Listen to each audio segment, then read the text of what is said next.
Hey everybody, I'm Go Here, Go Home. Welcome to GVO After Dark. We're going to get started real soon, maybe within the next 5 minutes or so. Normally we start at about 8 o'clock, but we'll just let the messages go out, let everybody know that we're going live. And we've got lots of early birds, that's for sure. Hey everybody watching, hello. All right. And we've got a good show for you lined up tonight. And I'm excited. We planned this out earlier on in the month. And I think it's going to be good. Any show where I get to give Mark homework, you know it's going to be good.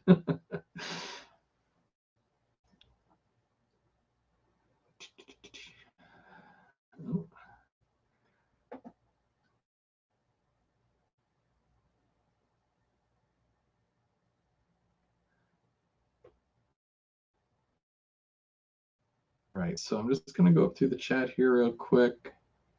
Say hi to the early birds, the dedicated people that like to show up on time. Remember, if you're 5 minutes early, you're on time. Wigwag, as always, in the shop first. And Rick, how's it going, Rick? And DK, what's going on, DK? And Eminem is there. And Tim from They Make It Like That. How's it going, Tim? And Anthony, hey Anthony, how's it going? Kevin? And Brad Streams. Brian Ferguson. And of course, people in the back, way in the back. I can't see you, but I know you're there. Trackside Mike. I think Mike's at Lauren's house. Hey, Lauren. Hey, Mike. They are getting ready for Springfield. We'll talk about that in a bit. But should be good. Cool. All right. Yeah, we got a couple of minutes, so we'll just do the intro stuff, and then we'll blast off at 8 o'clock. So this is GVO After Dark, Season 5, Episode 1, I think. 5 seasons in and still no Grammy. Come on. All right, well, one day. I think you got to get nominated first. Yeah. Am I up for a Grammy of any sort? No? Okay, well, either way. But I don't ever do this thing alone. There's always somebody else here. Of course, who else but Mr. Eminem Reyes. Hello. Can you hear me okay? How's it going, Mark? I'm doing good. I can hear. Do we still have a delay? There's no delay. You're killing me right now. It's too early for that. I'm not sure there's a delay, actually. I don't know. Oh. Wait. There's a good way to tell. Thumbs up. There we go. Okay. Yeah, I guess there's no delay. Cool. Okay. Well, it's a good sign. It's a good start. So Eminem Rails and myself, GVO After Dark. So in this episode, it's going to be a fun episode where I'm going to do a mini mail call, which is the Mini Prince Mini of the Month. I'll do an unboxing for you. Keeping track rewind. So whether you watched it or you might have missed it, we'll just talk about the keeping track that was just on at 7 o'clock there. This month's topic, conjunction junction, what's your function? That means we're looking at decoders and all the many functions that they offer, and why is function number 8 the startup? I just, do you know, Mark, do you know why function 8 is the startup and shutdown? I have no idea why. I don't. But we're going to make our own list. We're going to talk about pre-existing lists, and feel free for you guys at home to join along. You can play along with us here because it's going to be fun. Might upset a few people, but that's okay. That's what we do here. So we'll do that. And then we've got a whole bunch of shout outs, and we'll have the streamer schedules for February for you and a whole lot more. Mark, how was your January? It was good. It was eventful. Like yeah, like I was saying about my last live show, right after Christmas, I did the Ottawa Club there, HO track. Bubs and I went there and ran some trains, and I finally published that video of the footage I took. And I got some nice gifts, of course, and the gimbal works well. And I was a guest on a live show, so it was good. Seems eventful. Probably your busiest January yet, I think. I think so. Well, that's awesome. Let's start off with the mini of the month, and these are from miniprints.com or .ca, depending on where you are. I go .ca because it gives me Canadian pricing. We'll send you one of these for $29.99 monthly. What it includes, now it is only for HO scale guys. You get 3 different sets. So every month you get 1 seasonal set, 1 fun mystery set, and an animal, some type of animal. Also, for that $29.99 you pay monthly, you also get 15% off all mini prints on their website, which is miniprints.ca or miniprints.com. You get exclusive minis, and the shipping is also included in that $29.99. Oh, nice. So, yeah. And I'm going to go ahead and I'm going to open this up. It usually comes with stickers as well. Sometimes there's stickers. There's always a little note from Bernard, and he goes on about what is it. I'm not going to what it is because also well packaged too. Comes in a bubble mailer, and then it usually comes in a little plastic container, or it comes in a box depending on the size of the minis. Yeah, these ship really well like this. So I'm gonna open that up, and there's like a little bit of bubble wrap in there too. So keeping in mind, I haven't seen these yet. Mind you, I know what one is because I was talking to him last month, and I said, you know what would be awesome if you guys did this? And he's like, don't tell anybody, but next month that might be in there. And I'm like, yes. So being a Canadian, I know right away what this is. Great for any outdoor or indoor rink. And how it's in the mini print. But we've got a Zamboni. I don't know if you guys can see that, but it's a little Zamboni. Ah, cute. And then, yeah, that is awesome. There's like the little seat is up there with the little steering wheel, and then you've got your, I don't know what you call it, the ice machine. It like makes the ice smooth again. Yeah, you can tell cool. I play a lot of hockey, right? Yeah, that's cute. Okay, so Zamboni. That's I don't know if that's the mystery gift, but that's a cool gift. And then this is the one I mentioned. And then it just so happens that it's in here. So I had said, it'd be great. We have a lot of these up in Canada. Some people call them skidoos. I call them a snowmobile, but it's a little snowmobile. Oh, very nice. Yeah. Lots of fun color. If you collect these, you can actually do a little trail, because a lot of people up here anyways, they go out in groups of like 5 or 6, and you'll see them going along the bush there and the trails, and you can do them all different colors, bright colors and whatnot. That's really neat. And it does come with a couple of little toboggans. I'm going to show you the toboggans first. These are like the classic, like the old school, like when you were like 6, you had a wooden sled or With wooden toboggan. splinters. Yeah, right. You could fit like 3 or 4 kids on this thing. 2 of Yeah. those, so everyone's having a good time. And there's a little bell. I don't know what he's doing, but he looks like he's maybe taking a picture. He may be, or he's looking at his cell phone. Possibly.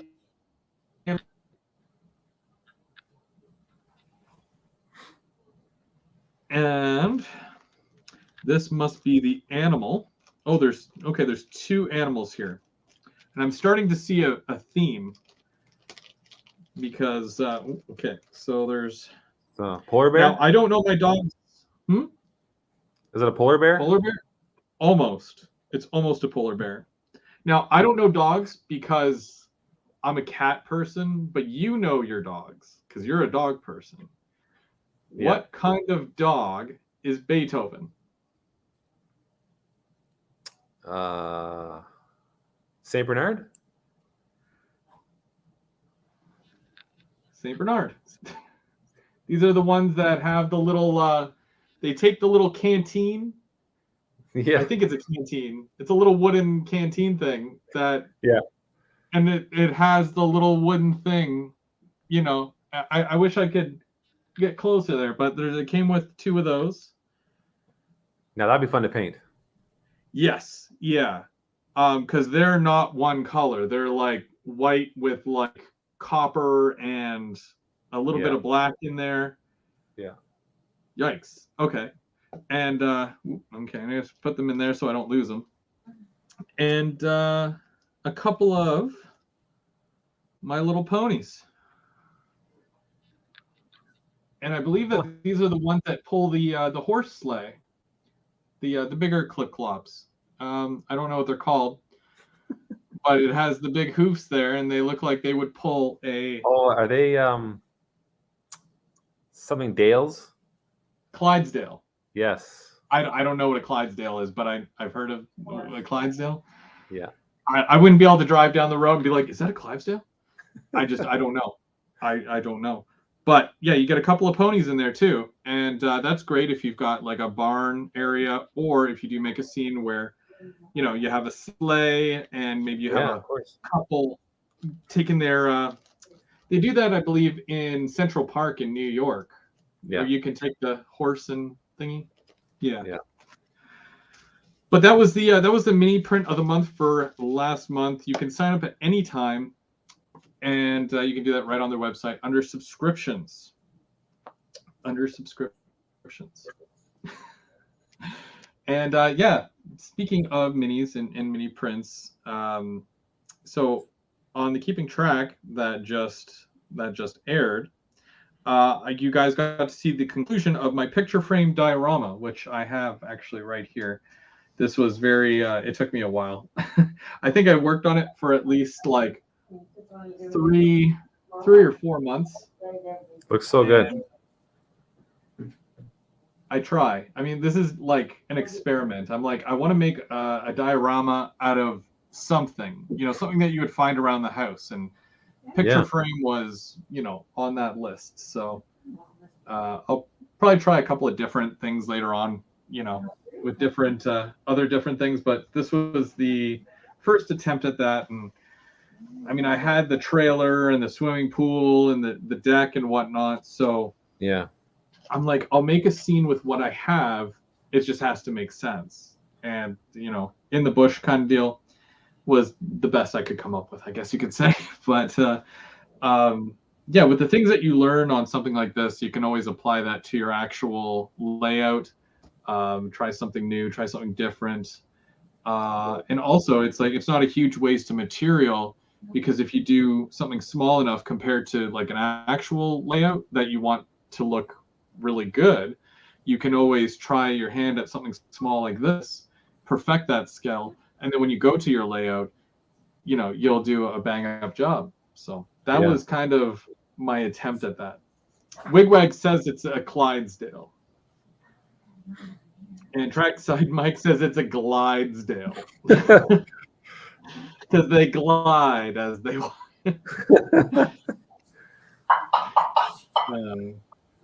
New Hagen Enskill, how's it going? How's it going?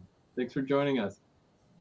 Yeah, so also the weathering. I mean, like I've done weathering on things before, but I have so many different little cars, rolling stock wise. When I looked at the prototype photos of the ballast cars, I mean, they're not all exact, and I tried looking for the exact numbers on like railroad picture archives, and for the ones that I could find, I mean, they're pretty close, but most of them are rusted, like crazy rusted. There's so much rust on those things, probably because they've been around for a while. They've been in service for a long time, so I wanted mine to really represent that and show that side of things. And then just doing the caboose itself was so nerve-wracking because like I said, it's one of my favorite cars, and you don't want to mess up, but I'm slowly making my way up to being able to weather a locomotive, and all these little things are just individual challenges for me to build up to that, to hopefully be able to weather a locomotive one day and not worry whether I'm going to mess it up or not. So yeah, you're a brave man. If anyone can do it, you can do it. Nah, I mean, like when I do something, if it turns out okay, then it's by accident, or I just got really lucky. But I try. The trick is to watch a lot of videos and see how everybody else does it. Try to find the easiest way and the way that works best for you. Yeah. But yeah, having that level of just do it. Just do it. If it turns out bad, whatever. Those cars were like $30 each. It's not a huge deal. But when you work your way up to a locomotive where you're paying like $250 to $350 for one of those things, you really want to take your time and you want to make sure that it's done right. So yeah, do the research. The research is important. What did you think of the new process here? Because we're not doing the the new in store or new announcements on here. I threw it into the keeping track instead. Yeah, I like it. You have more I guess you have how do you say it? More chance to edit out things when you're doing an unboxing or something, and kind of take your time. You get to show the images properly. That's kind of nice. I was very fortunate that when a SD40 is announced, I happen to have a couple. So I'm glad able to actually show you the product, as opposed to just saying, yeah, check out this cylindrical hopper. It's great. Yeah. I'm going to show you. This is all the ones that you have available. This is, this is what it looks like. This is the detail of it. And I personally think it's a little bit better than just saying, this is what's new and this is how much it is. Oh yeah, for sure. But yeah, the visuals really help. Visuals are a lot better. It's something that hopefully kind of takes. I don't know.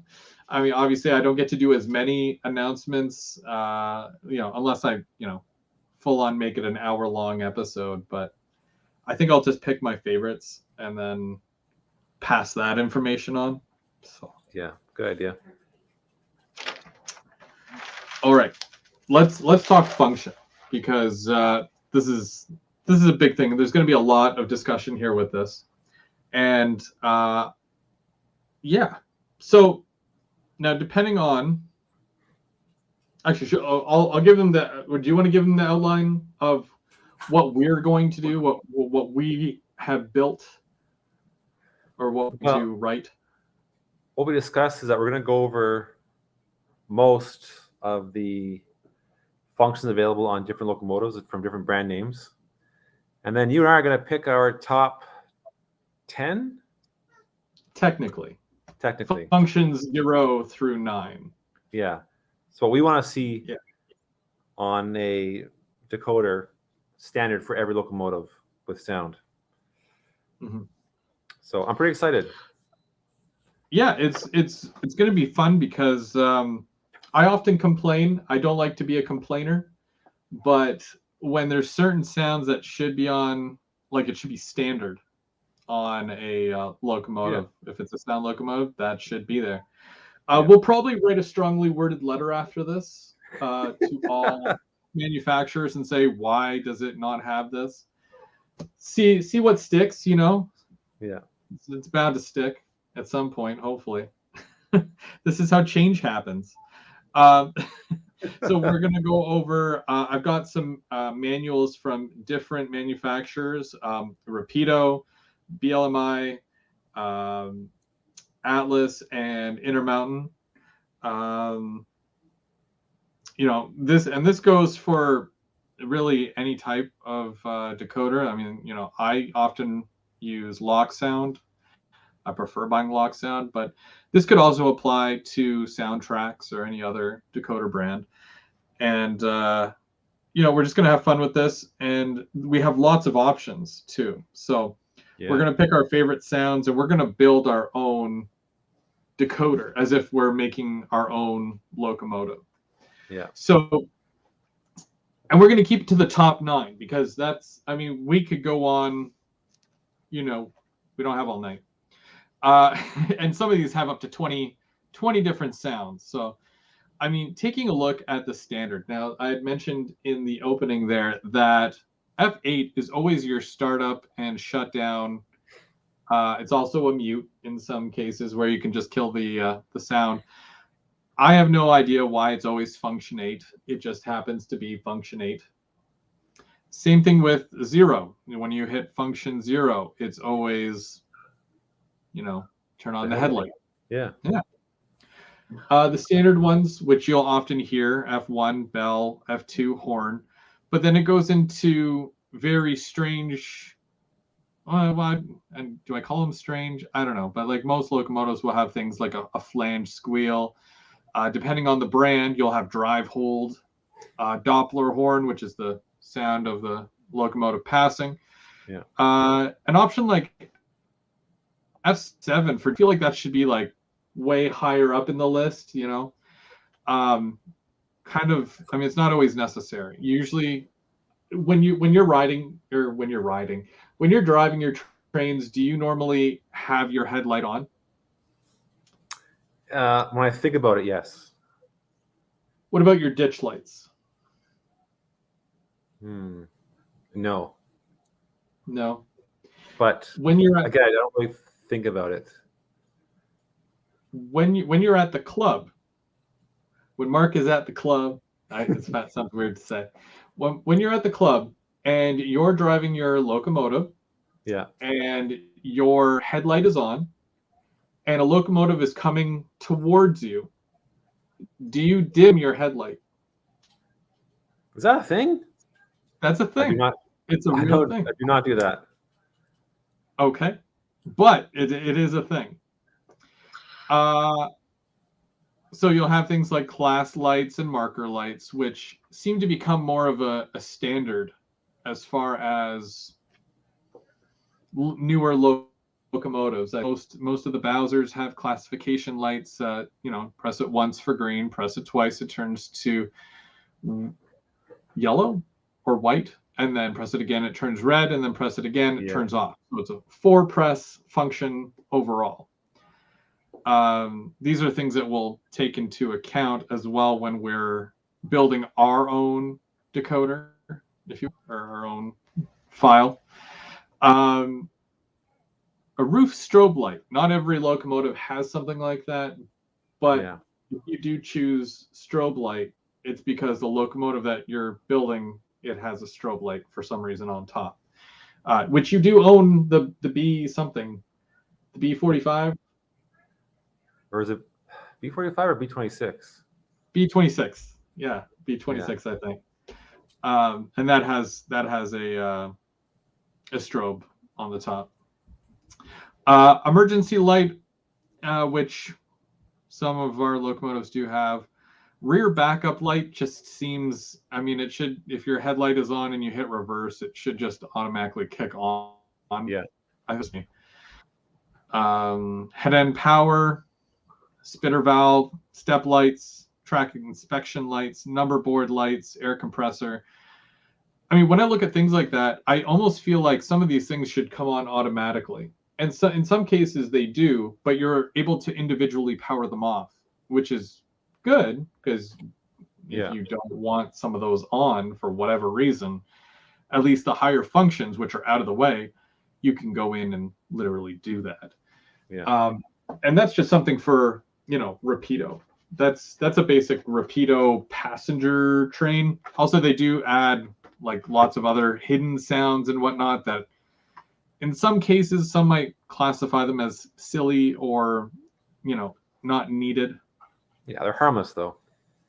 Very harmless. They're fun. It keeps it fun, but that's the silly side of it, right? Yeah.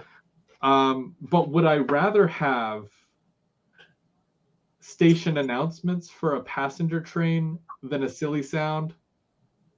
Well, yeah, of course. Yeah. The ding ding, you're arriving at Union Station. Yeah. The LRC had that. The LRC locomotive had train, but that's the only one that's ever had station announcements that I've seen anyways. Yeah. That should be standard. But yeah, again, like I'm looking at the Atlas one here now. Atlas, same thing, F1 bell off and on. F2 is your horn. 3 is coupler, which wasn't even on the other one. They didn't have the coupler sound. Yeah. Every train has a coupler? Is that fair to say that a train has a coupler? I think so. Yeah. So you think that would be a standard, right? Weird. Diesel engine cooling fans on and off. Dynamic brake functions on and off. Doppler, squealing brakes. Again, F8 with the audio, start up, turn off. So Atlas has the Doppler horn as well? Atlas has the Doppler as well, yes. It says initiate Doppler effect. Okay. I thought it was a Rapido thing. No. Cool. And what is, do I know what kind of, I want to say that this Atlas locomotive is not lock sound, but it might be MRC. Yeah. MRC, or what's the other one? Could be MRC. Either way. But yeah, if we're only going to function 9, right? Yeah. Intermountain, which again should be a lock sound decoder. They seem to have a lot more loco specific sounds, like the sound of a cab door, which is up in the F22. But when we're looking at the standard ones, your F1 is bell, F2 is horn, F3 is coupler, F4 is a specific E4C 6T dynamic brake fan, which is specific to the locomotive. So not only are you getting the fan, but you're getting the locomotive's fan. Number board lights. I don't ever know of a situation where you wouldn't have your number board lights on. Yeah, should be automatic. Most of them do, but apparently this, you have to turn it on automatically. Same thing with front and rear ditch lights, if there is rear ditch lights on your locomotive.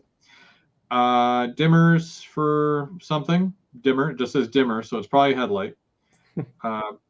Again, your F8 is your prime mover and whatnot. Then, independent brake, walkway lights, radiator fan, isolation switch, air dryer, flushing toilet.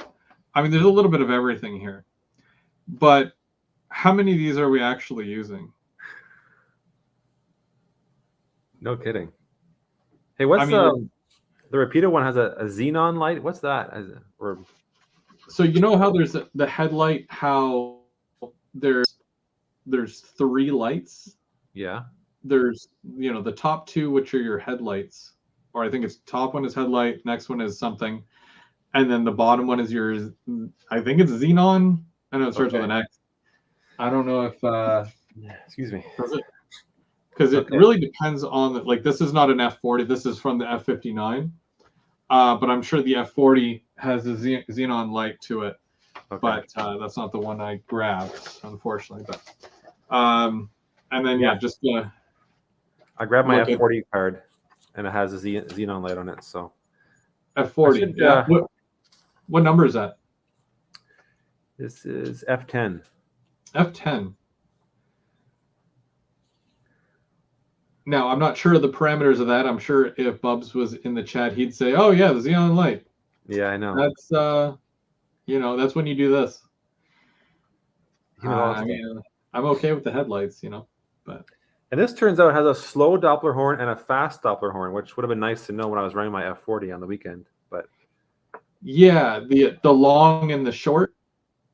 So the long one just gives you, well, for those who don't know, it's more of a distanced horn, and then it catches up to you eventually. Where the other one is more of a, nope, it's right in front of you, it's passing, and it's a lot quicker. Yeah.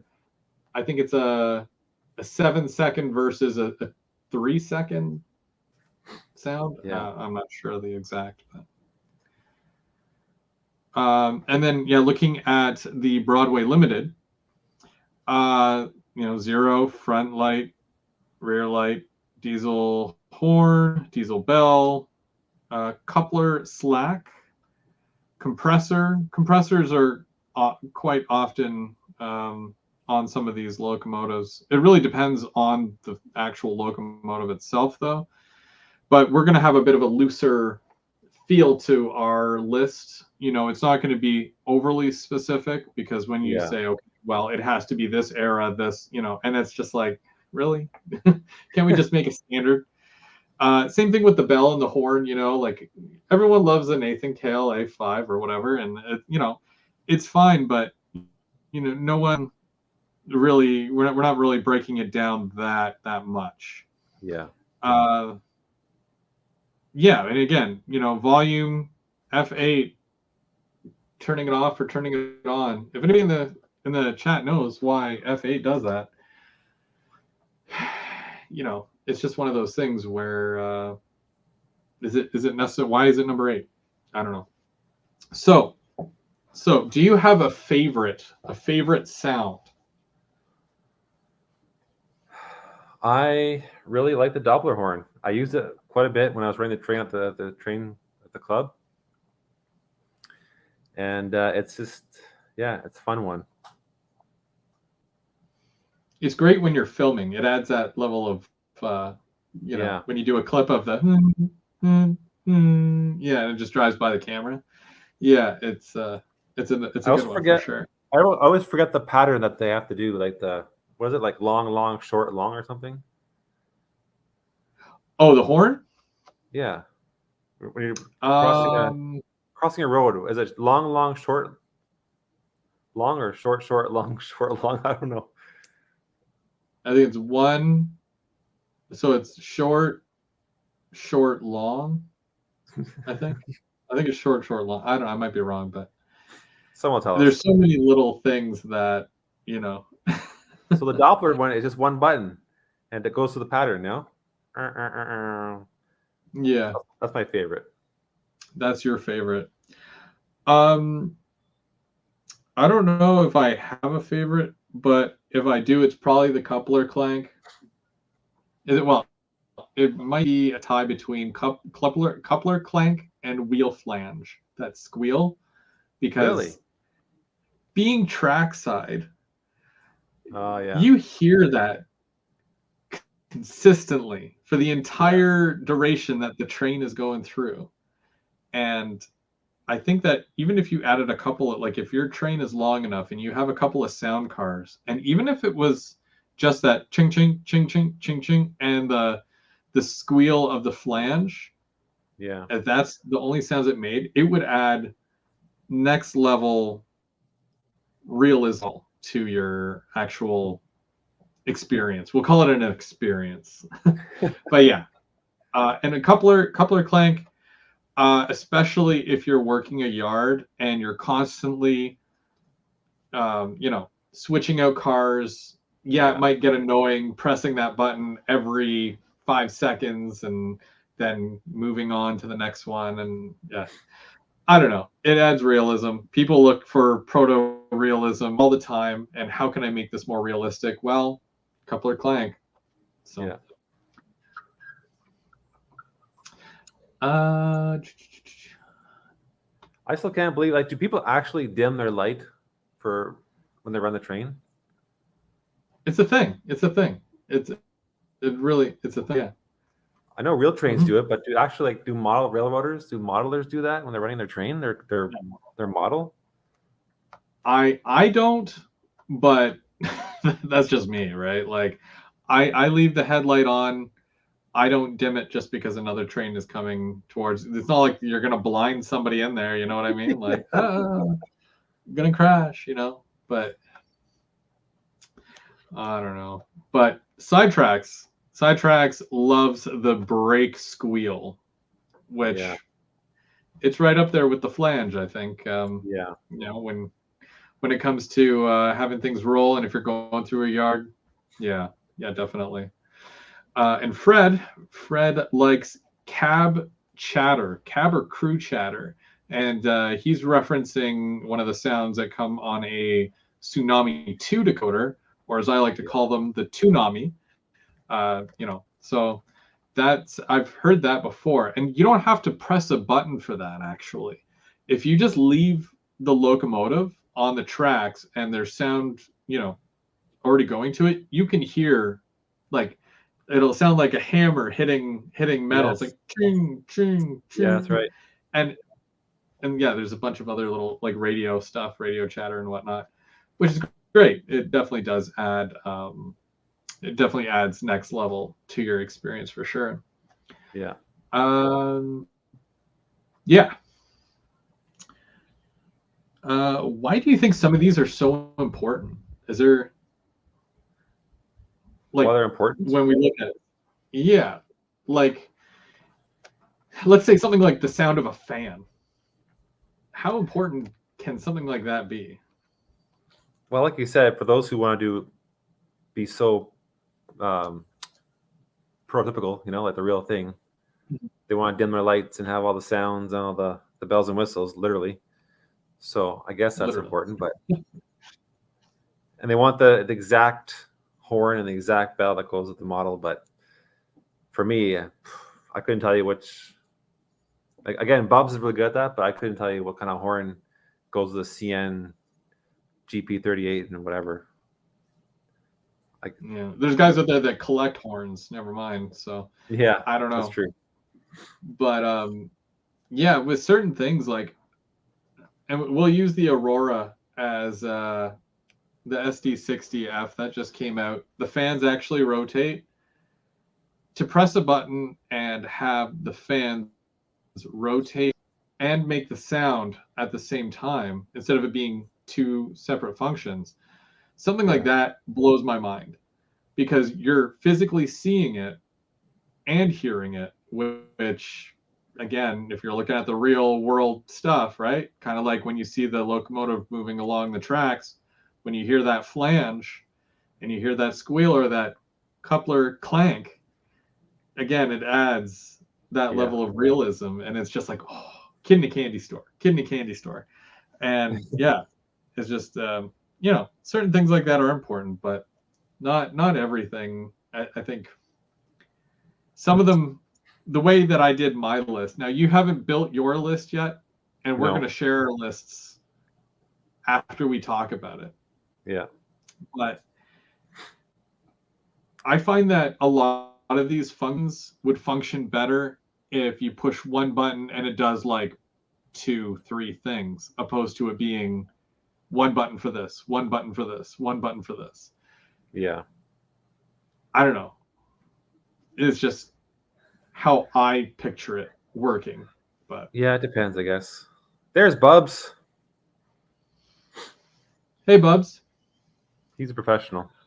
Don't forget flat spots. I haven't found a function for that yet. $500 loco? Who knows? We're getting there. I have a custom-made something similar. I built speakers into my platform canopies and recorded train announcements at the station which I play. That's awesome. Yeah, like that's again next level realism. It's even better when you do put it on the station opposed to the locomotive because it's something that you can activate separately as opposed to it being all powered by the locomotive. And yeah, that's neat.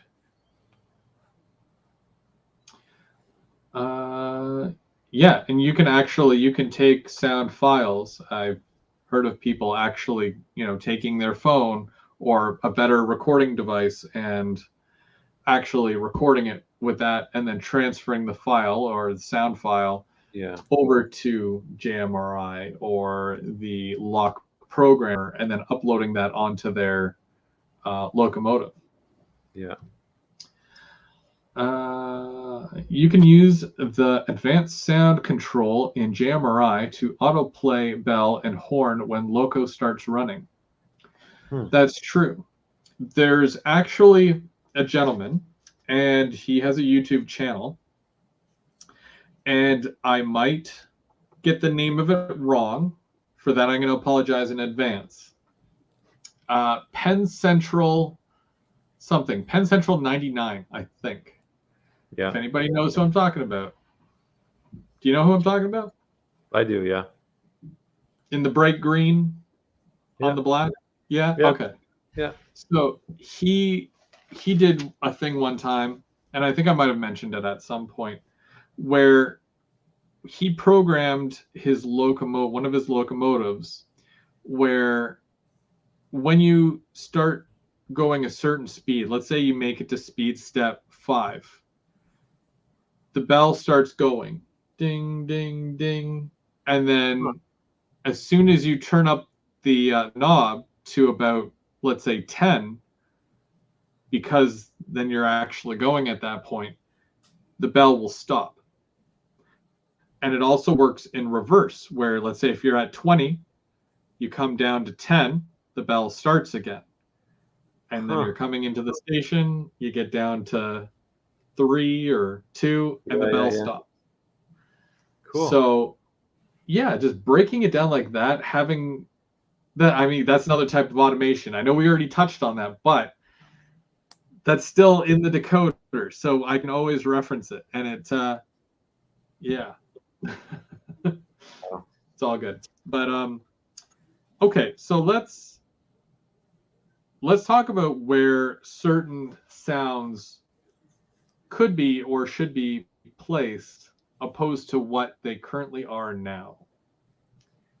So if I look at, and I'm gonna pull out the Intermountain again here because theirs was very, it was good. It's a good list, but Dennis is high. So we're doing lights and sound, or just sound? Oh yeah. No, this is a light and sound. Whatever functions you find to be the most appropriate in the most appropriate place. Okay. As far as when you're using a locomotive itself. So let's start with function 0. Currently, function 0 for most locomotives are turning on your headlights. Yeah. Do you agree to that? Do you disagree to that? I was thinking about this. It's all I know, and I'm just so used to it. So I don't know. I don't know what to tell you. Keeping in mind, there's no wrong answers here unless you say that, it should be like option like 14 or 15. Yeah. I'll tell you this. I don't have a problem with it. I don't see because again, everyone's throttle is different, no? Mm-hmm. Or is everyone the same? I mean, this is all, unless you're talking about the location of the 0, because the location of the 0 is normally under the 8. at least with Yeah. mine anyways. And I'm pretty sure with yours as well. Yeah, because I had a Zephyr and the 0 is on the keypad. And with the Zephyr, the frustrating thing is there is only 9 digits, or I guess 10 including the 0. So if you want to do 10 or 11, you have to do that plus thing, and then which is a little frustrating. But on my cell phone, on the app, the Y throttle, you can just kind of scroll. Yeah. Yeah.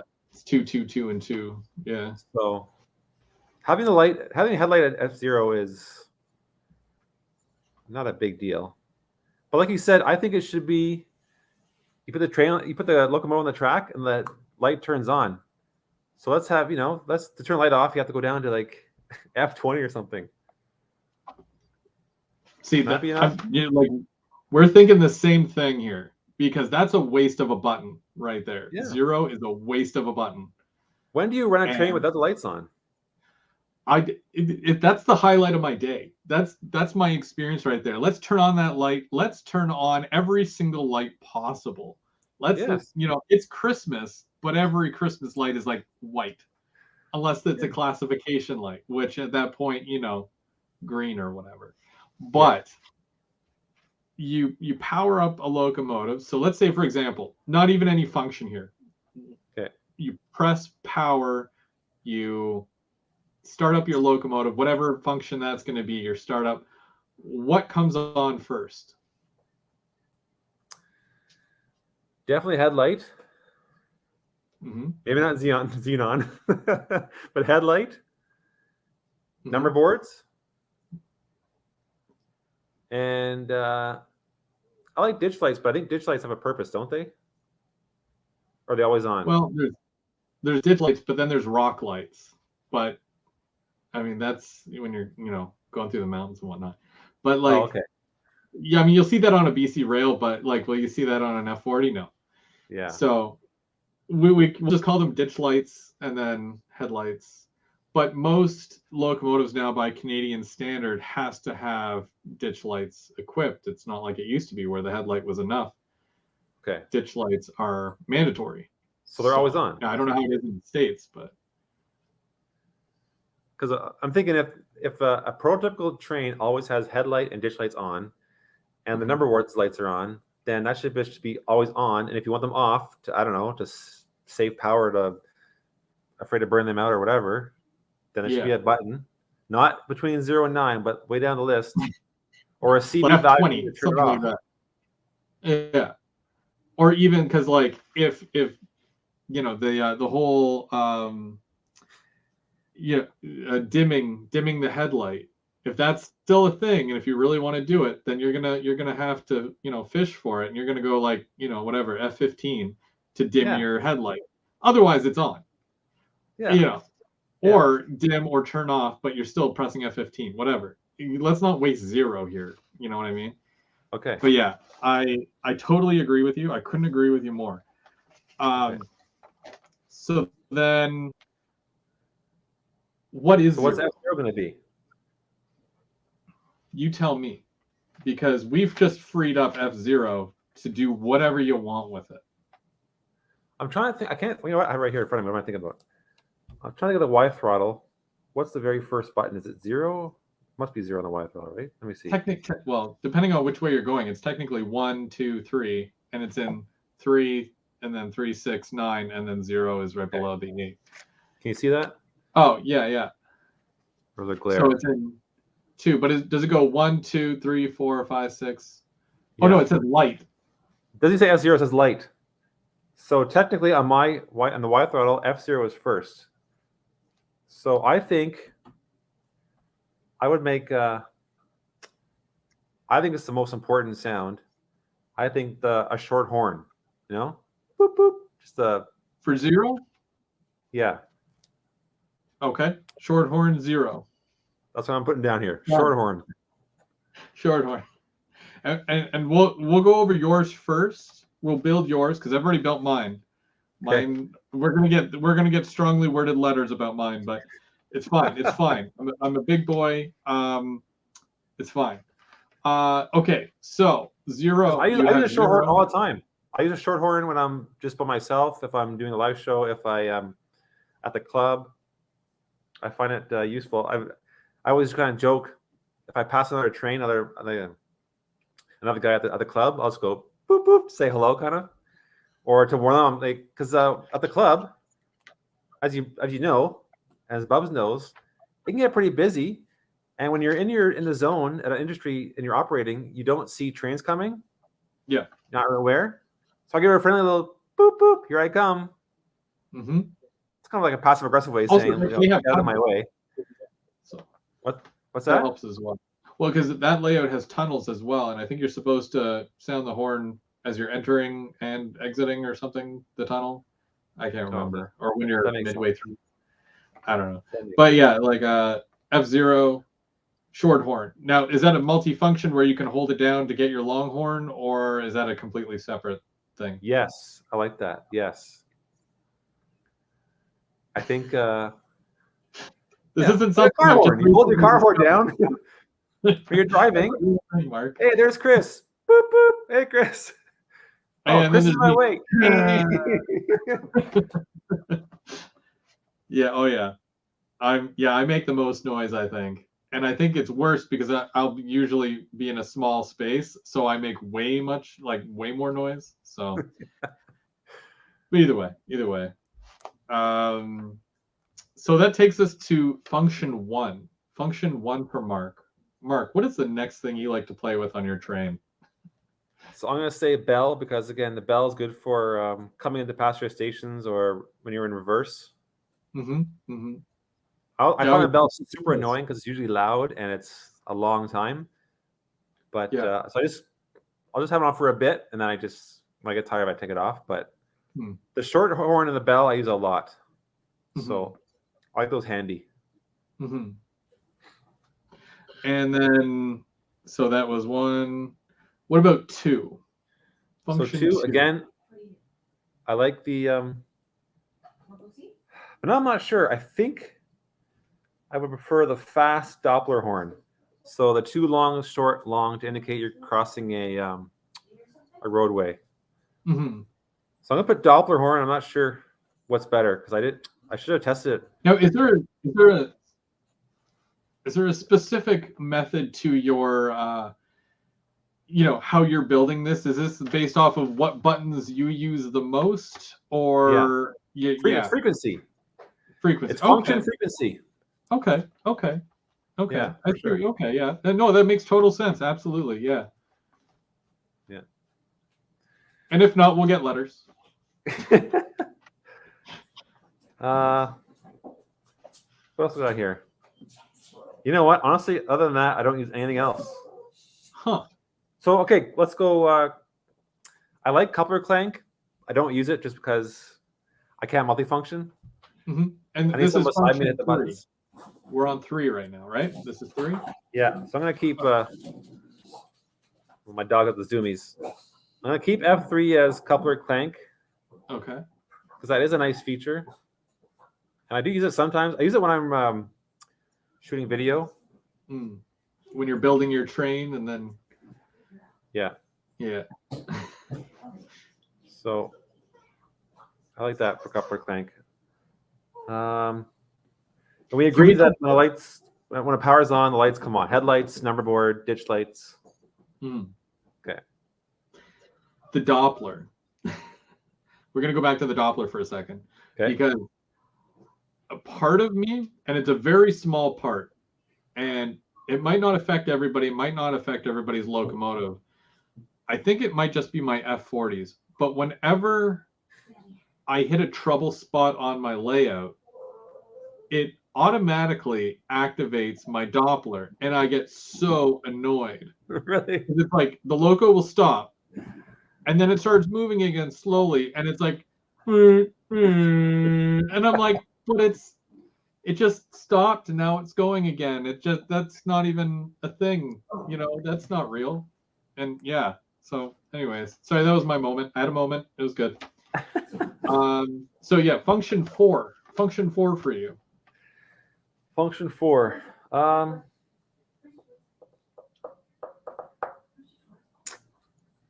Let's see. I do like the chatter. So if you had Well, I guess it wouldn't matter if you're a passenger or a freight. There's still crew chatter. So I'm going to say crew chatter. Mm-hmm. Mm-hmm. You'd still use it like that frequently? Like you would?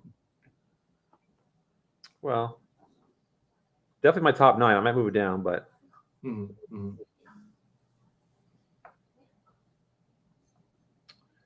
And then after that, I do like a mute button. Just an overall mute button to, like to shut everything down. Mm-hmm. So maybe I'll keep that at. Don't say 8. Huh.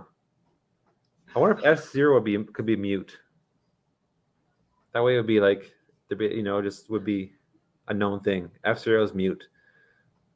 And that way F1 could be bell still and F2 could be horn. Okay, I'm doing that.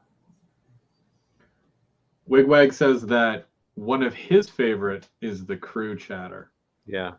Yeah. It's definitely cool. Not every locomotive has it. Yeah, I know. But it's really neat on the Toonami. So. Okay, I'm going to put mute as F5, but I think it should be higher. More accessible. But I might change it afterwards. So mute should be at the top 10, I think. Top 10, yeah. Let's see what else we got here. Are we doing strobe lights? Does that count? Yeah. Hey, this is your build. Like if you have a strobe light on yours, it's time to party. So yeah. Okay, strobe light. I think every train should have a strobe light. David Z to G also says Easter egg. Easter egg. You can always add an Easter egg to your thing as well. That's not a bad idea. Yeah, maybe not top 10 though. Maybe a song sung by Mark. But it's an Easter egg, so you gotta buy the locomotive first to find it. Okay, I got 3 spots. If I ever press F9 and my loco started singing Mark something, the GVO After Dark something Chris and Mark, I would probably die. I'm like, I wonder if anybody is using this right now. Can we do that? We're going to do that. We're going to do that in the near future. We're going to add that sound to a locomotive. Okay. And it'll be neat. I'm sure Daveco could hook us up. Oh yeah. Dave has the technology.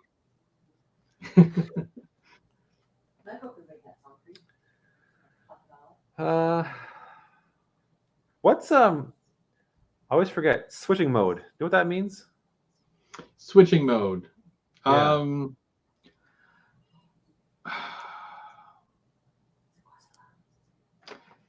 I knew, but then I never use it, so I don't bother. Like when I do switching, I think it's just is it for a slower speed? Somebody in the chat knows. Or is it lights? Does it change the lights? I'm not sure. I did it once and I forget. Sidetrack said slower speed. So yeah, okay. It probably either drastically reduces your speed or only allows it to go so high. Wigwag wants to know if ESU lock sound has crew chatter. I think it's based off the locomotive. None of the ones that I have, I think, has it. Does this have crew chatter?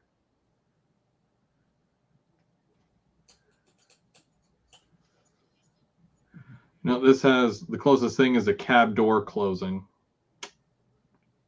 So, but then the Broadway might, because this is a switcher. So,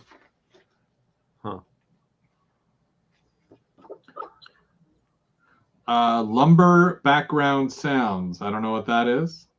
Farm background sounds, city background sounds, freight announcements, passenger announcements, track sounds, grade crossing. No, And that's a Paragon 3 Rolling Thunder switcher. So I don't know. You'd think they would have crew chatter of some sort. Yeah.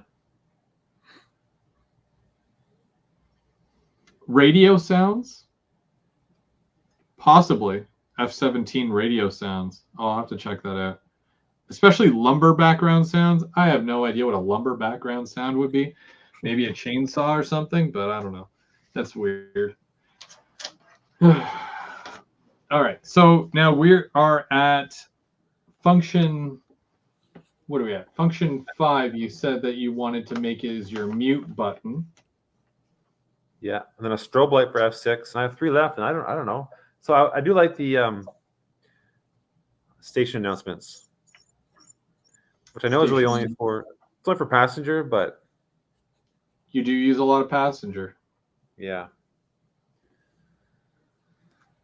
So I got 2 left. See, I don't use like air release and the brake valve and the sanding valve. Be using the valve release. That's for sure. The what? The valve release. Yeah. Every time. Every 6-7 minutes, you should be pressing that button. Are you being serious? No. Okay. I have no idea. No. Okay. Good. Actually,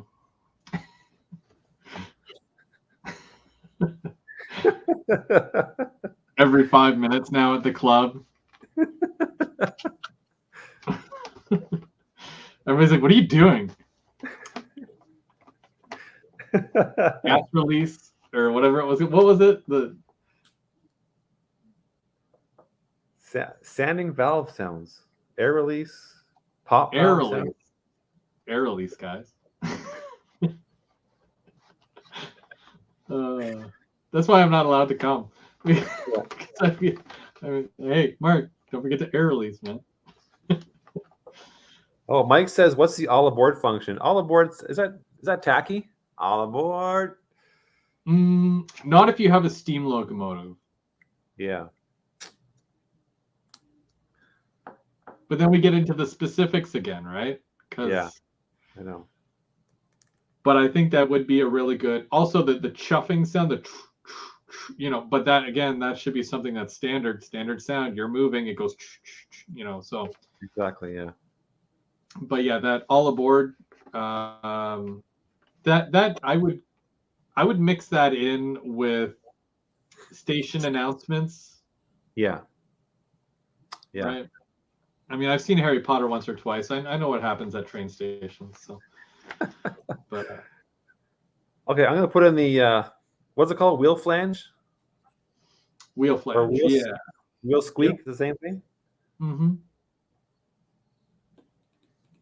I don't see that on the F40. The wheel flange. It might do it automatically. Huh. Even the rolling stock has that. Jeez. Yeah. Wah, wah. I have room for one more. So I'm going to say... make it a good one. So this is for function 9. The lights there, the class lights. Classification lights? Okay. Yeah. Okay. I feel like I should change mine around. All right, convince me otherwise, but this is my list right here. Okay, let's review this. So give me the top here. So F0, short horn. F1, bell. F2, Doppler. Yeah. F3, coupler clank. F4, crew chatter. F5, mute. F6, strobe lights. Sorry, strobe light. Right. Yeah. F7 is station announcement. Station announcements. Yeah. F8 is your wheel flange, and F9 the classification lights.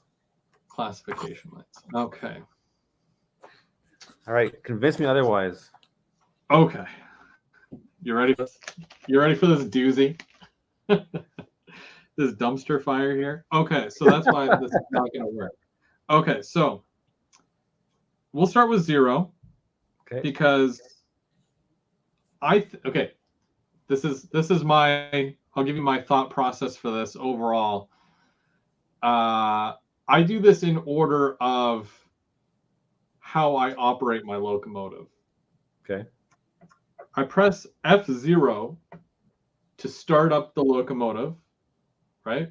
And when you start up the locomotive, the headlights will come on automatically, the number boards will come on automatically, the step lights will come on automatically, and the inspection lights will come on automatically. Okay.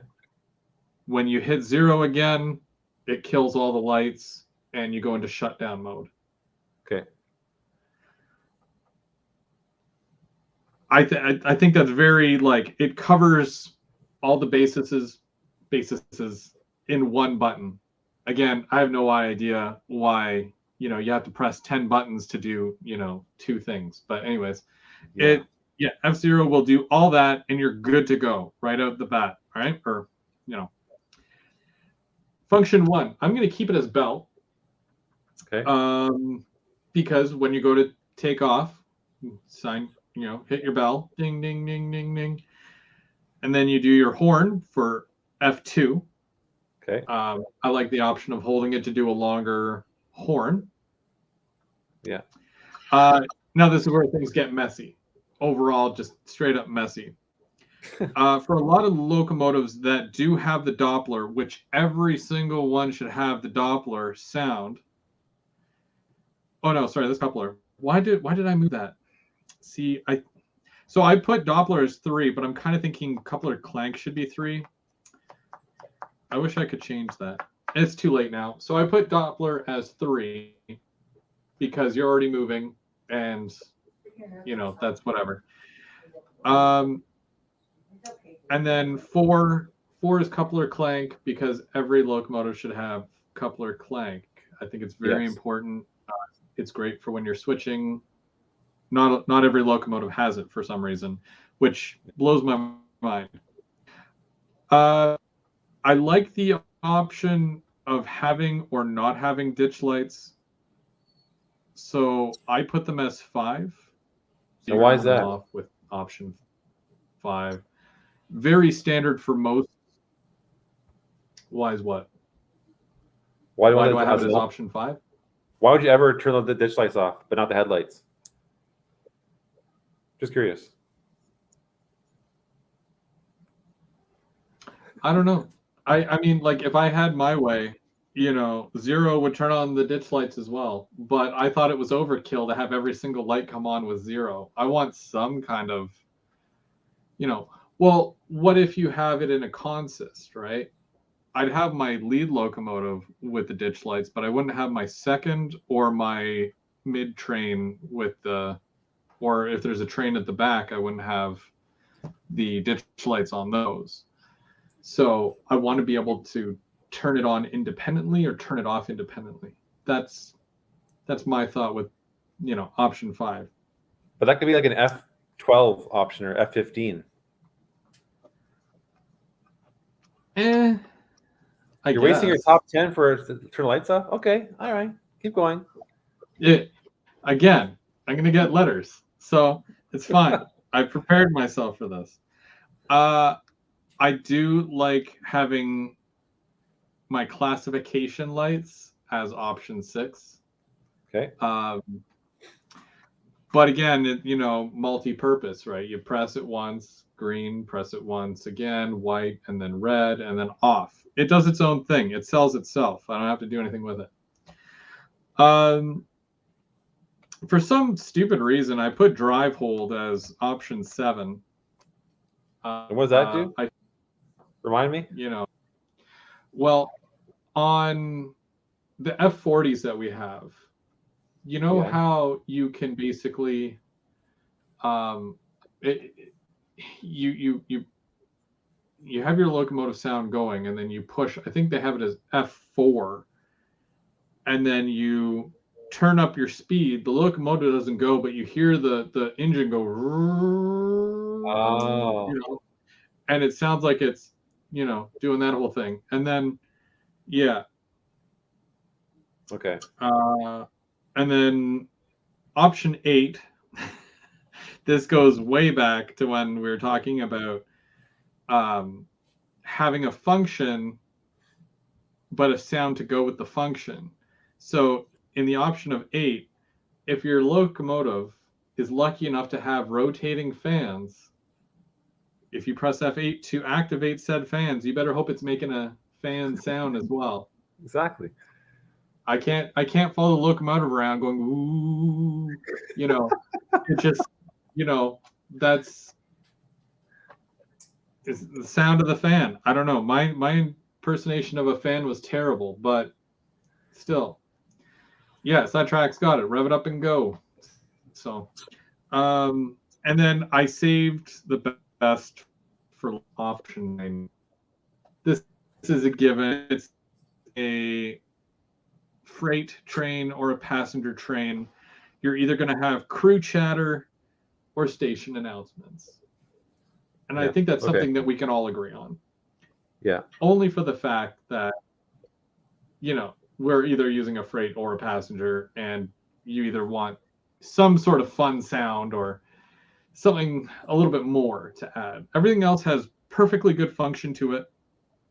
But we all have, like, anybody who has a passenger train has passenger stations. So you might as well have the announcement for the said station. Yeah. I don't know, just my thought, my 2 cents. It's, it's not much to go on, but that's my list. So what I'm trying to think, which you have drive hold? Drive hold for 7, yes. And which other one do you have that I don't have? Because I have wheel flange, you have drive hold, then there's one that you have I don't have. I'm trying to think which that is. Oh, the ditch light. Mute the ditch light. Yeah. Yeah. Okay. Also, did you pick a startup button?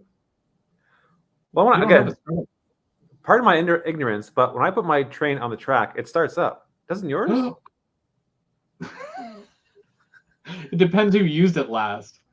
In some cases, when you put a locomotive on, it won't make any sound until you hit F8, and then it'll go, and then. I think all mine do that, and it drives me nuts. It drives me absolutely nuts. Or what I'll do? I'll have for every live show, I'll have like 3 locomotives on the track. I'll hit track power. Yeah. All 3 of them start up. Yes, and that's where F8 comes in handy because that's your mute, right? So if you mute them before you turn off your system, then when you turn your system back on, they'll still be muted. You promise? I mean, for me, I'll do that, or I will, whatever it's called, the electrical term for splitting my main line from my sidings, so that I have to independently power my sidings, so that when I power on my system, my sidings don't power up, therefore my locomotives don't turn on. Yeah. Okay, I'm gonna try that. It's so annoying. I never, ever, ever hit F8 to start a train up. No? Just always start up automatically. Huh. That's why it's on my list. I've actually... You learn the hard way, because one time I left a whole bunch of functions on one of my trains, and then I hit power, and then it was like, and it just went all the way. And it was like, I don't know. It was making every sound. And it did it all at once, and it was embarrassing. But no one else was around, so no one knew until now. So there's that. Okay, next live show, I'm gonna experiment. Okay. Okay. But that's why it's on my list. Startups on my list because they always start up for me automatically. Now, I don't know if that might be something that's specific to my DCC controller compared to your Zephyr, but it could also be to the locomotive itself. Because I've also done it where I had a locomotive that was consisted to another one, and I forgot to un-MU them. And I put the MU'd one on, but it wouldn't do anything. until I found the other locomotive that was originally MU'd with, and then I put that on the track, and then I un-MU'd them, and then it was an independent character again, and then I was able to use it freely. And that was after turning on my setup after like 4 or 5 days. Yeah. And I was like, I can't believe I forgot to un-MU them. So, Okay. sorry. Another drag is that, like, if I have 3 locomotives on the track and I go to mute, it won't mute all 3. It's weird. Anyway. Yeah, you have to put in the loco's number, select, mute. Yeah. Anyway. Dispatch. Yeah. So I'll change that. It's a lot. I like having F-Zero as startup. I like that. Let's do that. I'm going to change mine to F-Zero startup. Okay.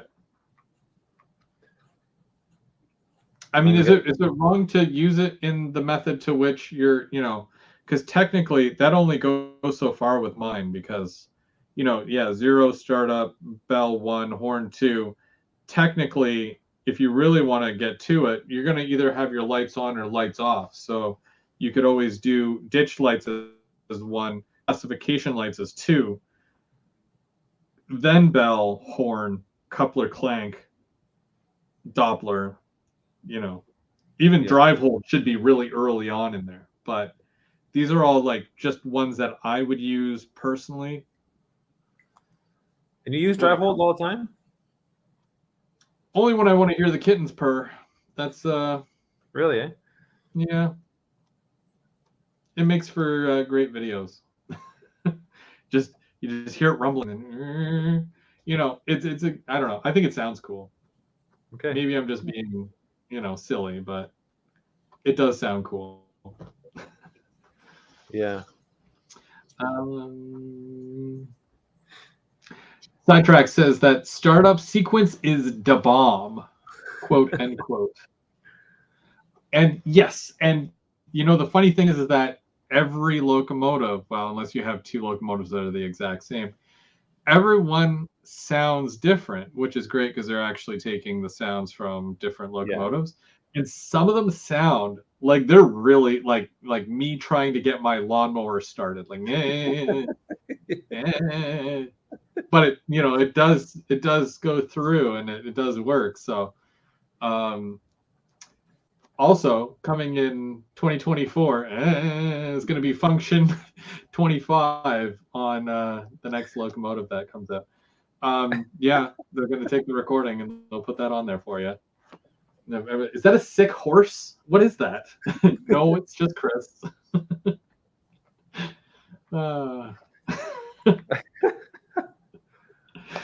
Yeah, but I don't know. There's a lot of good options there, and being able to squeeze them into the 10 does sound reasonable, right? Like, yeah, I don't know. I feel like some of these like short air let off, brake set, air dryer shut off, isolation switch.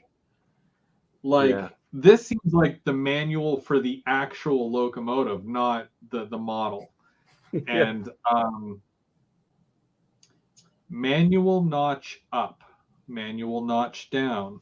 I mean that's based off of how you actually run your locomotive. Fade out sound.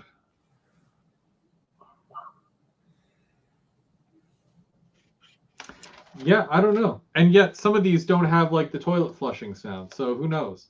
But a must-have. It's a must-have for every model enthusiast. So you wouldn't put a mute on yours? You have no mute?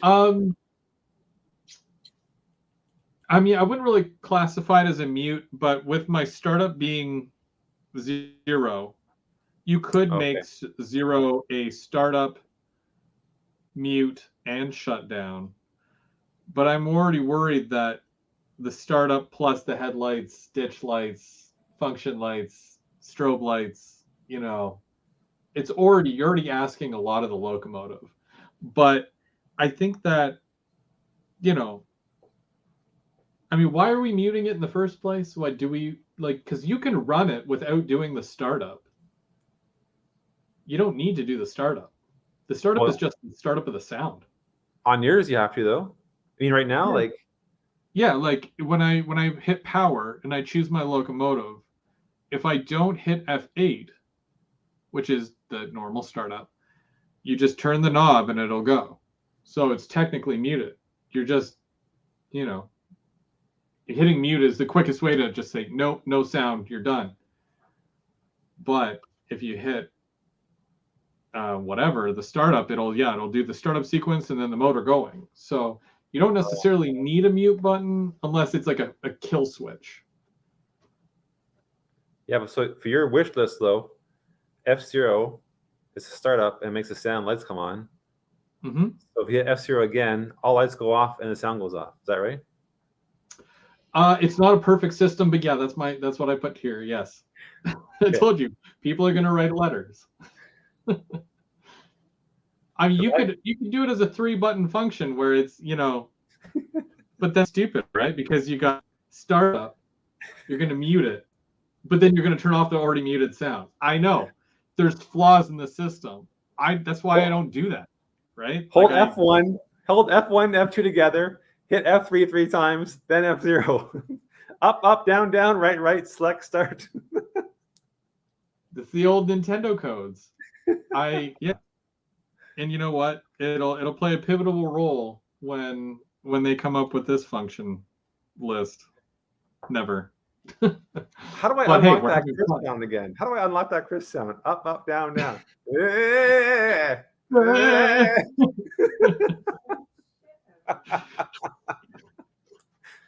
Is it GVO, but in parentheses, dying horse.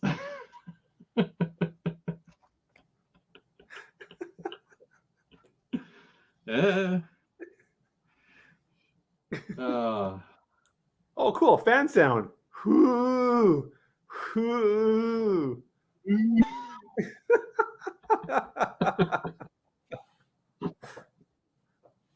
Oh, man, mine's broken. Sounds like garbage. And yeah. So let's see what some other people are saying about my dying horse sound. Now, if Randall says it started like my lawnmowers, you'd have flames shooting out of the exhaust too. Probably.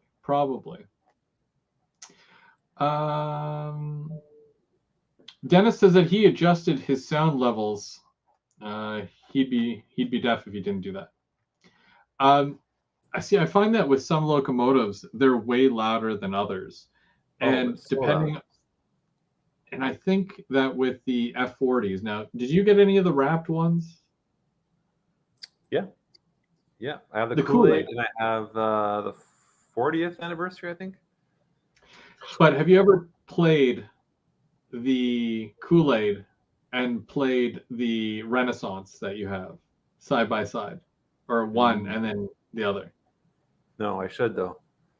Now you are in a smaller space, so you might not hear a difference.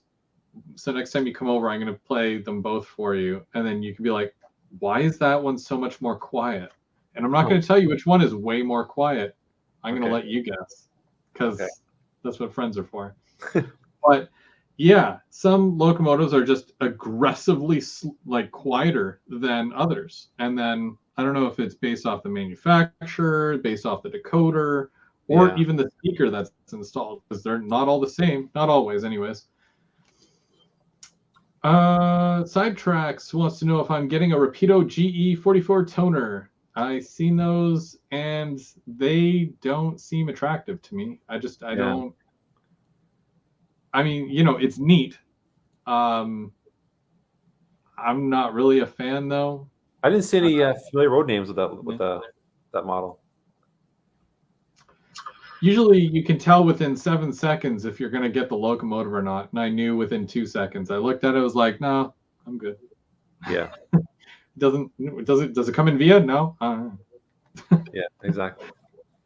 But Let's see. How do you crank it up louder? You can actually adjust it's a CV. There's a CV setting where you can actually turn it up. Just use the, whatchamacallit. It's not on here. It doesn't tell me which CV it is. Turn off features, turn off features. It's easier on the lock programmer because you can actually set your volume on the lock programmer and it'll change it. So that's just how I would do it. I don't really mess with the volume and stuff like that, but I did it once. I changed the CV for one of the volumes. It was so loud. It took some doing, but I got it done. It's worth it. I've honestly never noticed that on those two, Chris. The rest, yes. Yeah, watch out for the wraps. You want to put a wrapped one beside a non-wrapped one and try listening to each of those. Again, it might be based off of the space. If it sounds good, then you're good. But yeah, I think that one is a lot lower than the other. I think it might be go.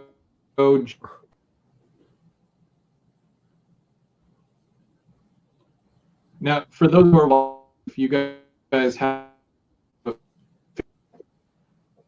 for a second there, if you guys have a favorite sound or function, let us know what you like, what you think is like a must-have for your top 10 as well. Hope you guys are playing along. What do we miss? What do we miss in the top 10?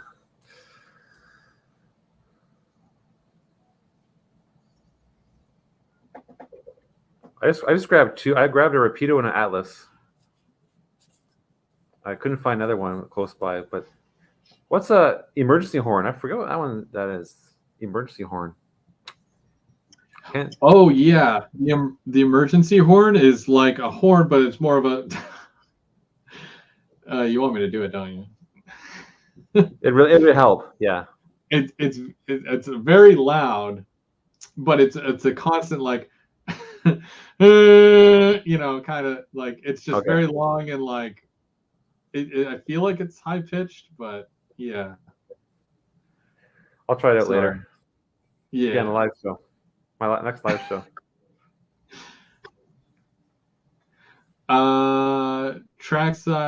Sidetracks said a sound, but the sound is someone saying, I think I can, which is, is perfect for a steam train. Goes along with the chuffing sounds. So it was good. But yeah, this is just, we're having fun with this. These are things that not a lot of people will stop and think about unless you guys do. But, we often talk about things like this, and especially with the fact that you've got like a locomotive like the SD60. When you're going through the list and you're looking at all the functions and all the sounds that, it has, it really gets you thinking like, what sounds do we actually use? What sounds do we need? Yeah. And, how many of these things can just be done with one button and not like, 50, right? I'm a big fan of less is more.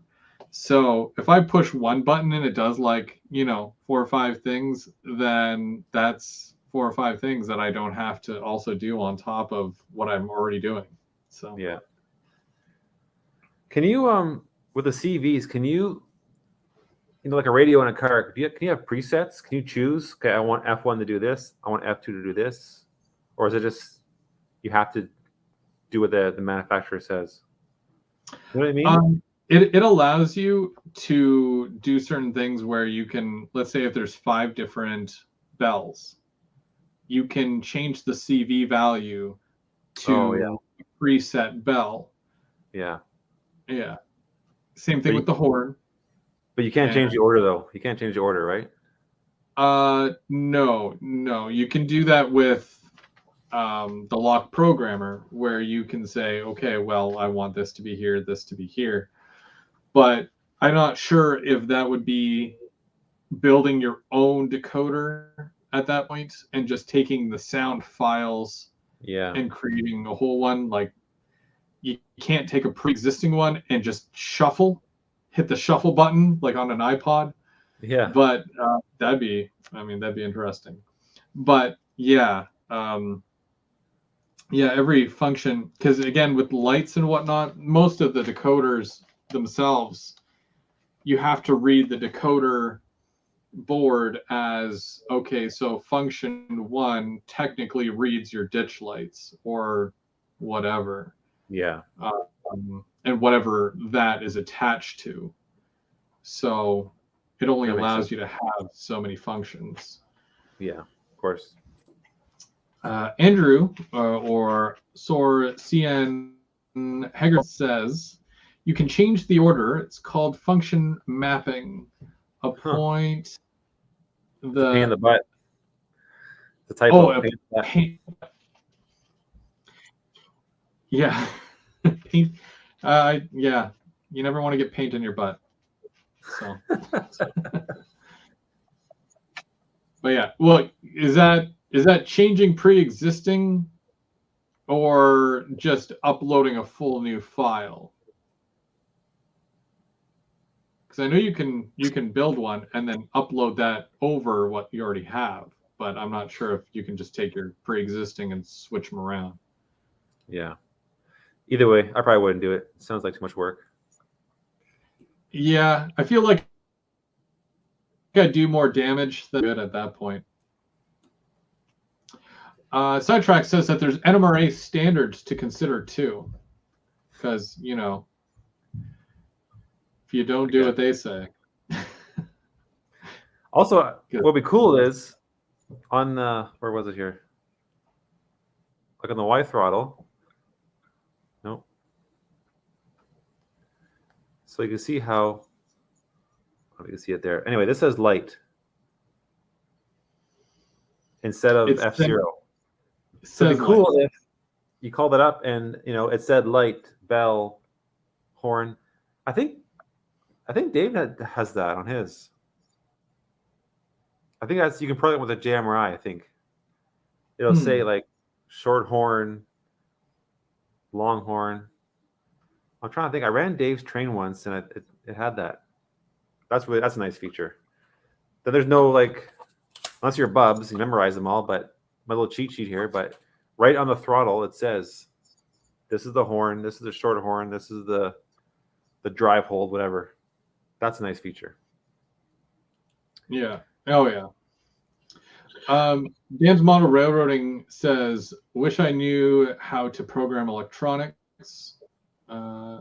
Want a way to have coupler spun automatically happen." Yeah, I mean, I don't know if that would involve certain sensors where when the couplers meet, it links up, and then at that point it would trigger a sound. I know that there's those automated couplers where you push a function button and they actually open when you're really? Yeah, we talked about that, the automation thing. Automating couplers. I thought it was a dream, a wish list, though. That's actually happens? No, that's a real thing. Yeah, it's a little kit that you can get, and then you have to tie it into your decoder as a function. I don't know how well they work, but I mean, I'll send you a video after. It's kind of neat. But yeah. Huh. So, I mean, that was kind of our discussion on that. I know it's kind of open-ended, but I had fun it, and we learned a lot. And there's so many different options as far as what you can put and where you want to put it. But these were just kind of like a wish list, more or less, for how we use our locomotives and whatnot. But I had fun doing that. Yeah, it was very fun. I did want to do a shout out. I know that there's a lot of guys that are watching that might already follow Ray, but if you don't, take a look for Around the Layout podcast. They're on Facebook and YouTube, and give them a follow and go check them out. I know not everybody likes podcasts, but it's great for if you're working on the layout. You don't have to be visually tied to something. You can have something playing in the background. I know some of you guys like to watch our videos and have us in the background.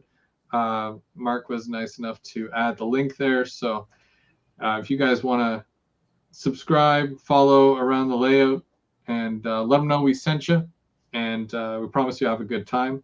Lauren from Otter Valley actually had an interview on there not too long ago. I think it was the 9th episode. I might be wrong. But yeah, show them some love, show them some support, and have a good time. So there's also Trackside Mike and Dundas Junction Model Railroad. They go live every Monday night at 7. And they've got a live show. They do a really good job. And this past Monday, they had Lauren on from Otter Valley. They talked a lot about it. And this coming up weekend, it's a big weekend for model railroaders. Apparently, it's a train show that is like the Super Bowl of train shows. Yeah, it's I've heard. that big. And here I am thinking it's like 12 hours away from me. Turns out it's only 6 hours away. So I'm like, well, except for the fact that I work. No. Yeah. I'll go in 10 years. Yeah. I think I'll go next year. I don't know. I'm thinking about it. But you'll be able to actually see the Otter Valley there at the Amherst Railway Hobby Show. That's this weekend, the 28th and 29th of January. And they're at Eastern State Exposition, West Springfield, Massachusetts. Massachusetts? I can't say it. I'm sorry. Massachusetts? I can't pronounce it. Use it. Massachusetts? Massachusetts? Massachusetts. Yeah, I think you. No. Chushish? No. The state that Boston's in. Yeah. Springfield. Yeah. They'll be at the Better Living Center, Section 61. You'll be able to meet Lauren and Andrew, Stefan, Bob, and Mike. So that's Lauren from Otter Valley, and Andrew, who is he was in the chat here, SOR, S-O-R, and Mike, which is Trackside Mike. Our own Trackside Mike will be out there. They'll be showing off the new private label Otter Valley or OVR trains rolling stock. So that's the MSC 6400 high side gondola and the FCA 52-foot pipe bulkhead flat car. And there might be some more announcements. So go check them out. Go say hi. And we want to wish those guys safe travels because they're heading out there tomorrow. And, bring us home the W, boys. Yeah. I don't know what that is. They don't win something, but go show them what us Canadians can do, eh? And right. find me some lanyards. I like lanyards. I don't know. But yeah, they're going out there. They're heading out there tomorrow. Bernard is also going out there from Mini Prints. He's doing scans, and I think he's already there. I saw some clips of him there, and they're already setting up for the big show. Lots of buildings. Lots of these guys are going too, apparently. Sparky will be there. I think Anthony's going. Anthony said he was going. And yeah, I can't remember. But lots of people. And I really wish I could go. Heath is going, yeah. Say his name and he will appear. Sparky 107. How's it going, Sparky? And then lastly, lastly, the schedule for next month. So next week, which is February 2nd, it's already February. Where did this year No. go? Flying by. Huh? It's flying by. Yeah. So we've got Tim from the Make It Like That. He's going to be going live next Thursday. And I don't know what he's going to do, but he normally has a fun-filled several hours for you.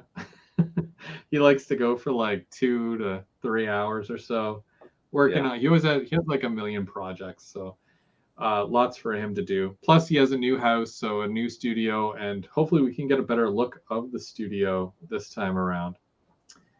Then February 9th, the following Thursday, I guess I'll do a live. So I'll be doing Third Rail Thursday.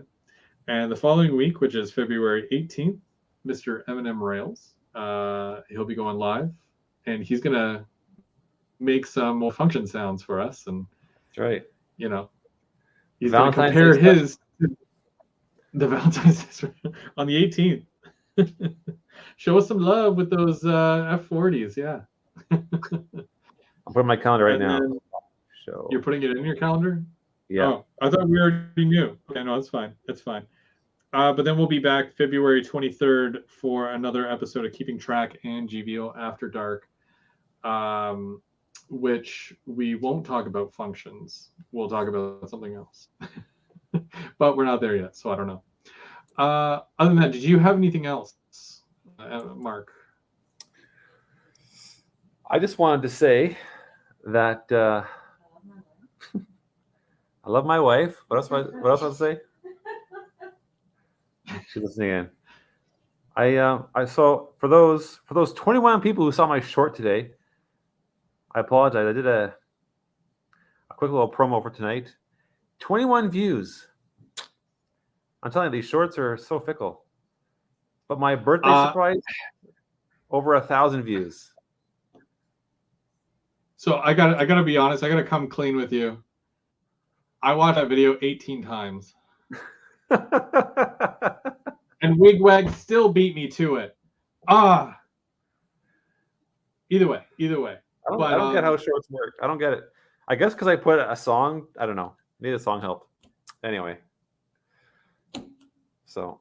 It is weird. I mean, even that week, and I think, no, it was 12 days because, yeah, the first 12 days of January, I did a 2022 recap where I took a clip from every single month. Some were good, some were great, and then some were just like, why did I post that? But now that the YouTube is changing and you can actually make revenue from shorts, which I'm still not sure how that. It'll be interesting to see. Oh no, wait, maybe that starts in February. Does that start in February? Yeah, I think it starts in February. So it'll be interesting to see how that works. My YouTube algorithm is messed because my mother has been watching odd stuff on it, but I did watch Mark. Okay, so he was the other one who watched it. Yeah. But he didn't watch it 18 times like me. So it's all good. It's all good. Other than that, do you have any other videos or anything coming out in the next little while that we should? Because you promised you were gonna post more. So I know. I have the pressure. I do have footage of a layout update. I just have to edit it and put it out there. So stay tuned for that one. Because now that I do live shows once a month, I don't know if it's worth my while doing a layout update. I guess not everyone watches live shows, so maybe I will. Because I installed new lights and I did a few things. If you don't watch my live shows, then you don't know that I've updated my layout. So that's coming eventually. He now has a Helix, folks. So go watch that video. And yeah, lots has happened the last couple of days. And of course, it's funny because like earlier, I was like, I think I'm gonna watch a video, but I only have time to watch a 2-minute video. And then I noticed you put out a 2-minute video. Yeah. So it was very well timed, and you got a lot done in 2. So I was thrilled. And then I carried on with my day. Yeah. I appreciate that. Sparky wants you to do a 9-level helix. Well, I'm doing 8, so hopefully that suffices. Hopefully that guy upstairs is okay with it. Yeah. All right. Well, that's basically it. That's all we got here for you today. GVO After Dark. What's today? Thursday. I had to think about that.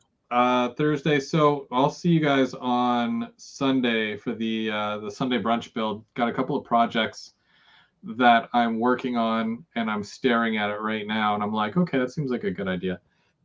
And yeah, we got lots to do, lots to build, and then we'll be back next week to visit with Mike. Yeah, Mike. So I'm looking at you, and I'm like Mark, and I'm like Mike and Mark, and I'm like, one of you has to change your name. Like, seriously, come on. Yeah, I can't wait to hear Mike's story about the weekend at the train show.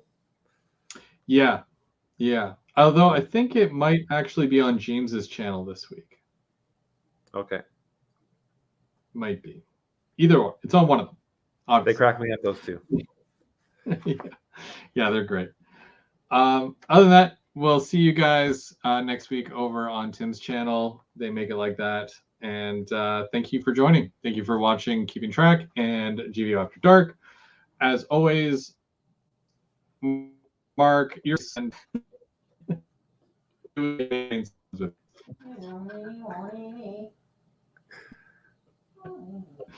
think I got it. Oh, I'm back. Bye, everybody. Choo choo.